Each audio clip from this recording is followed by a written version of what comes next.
நாங்க 4 பேர்ன்னு ஊருக்கு 4 பேர் இருப்பாங்க. எங்க போனாலும் ஒண்ணா போறது, ஒண்ணா வர்றது. அப்படித்தான் இருப்பானுங்க. அப்படித்தான் இருக்கணும். ஆனா, அதுல ஒருத்தன் மட்டும் சில நேரம் வித்தியாசமா நடந்துக்குவான். ஒரு உதாரணம் சொல்றேன். "மச்சான் டீ வாங்குறதுக்கு மீதி சில்லற ஒரு ரூ. 5 குடுக்கணும்டா. உன்கிட்ட இருக்கா?"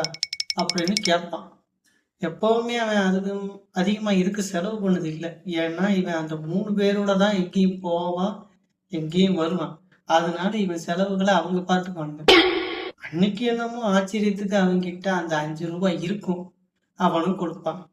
ஆனா, அத குடுத்துபுட்டு அந்த நாய் வித்தியாசமா நடந்துக்கும் பாருங்க. அவன் மனசுல என்ன ஓடும் தெரியுமா? இப்ப நான் தான்டா ஊர்ல டாப்ல இருக்கேன். மத்தவன்லாம் எனக்கு கீழ தான்டா. அப்படிங்கிற மாரி நடந்துக்குவான். ரூ.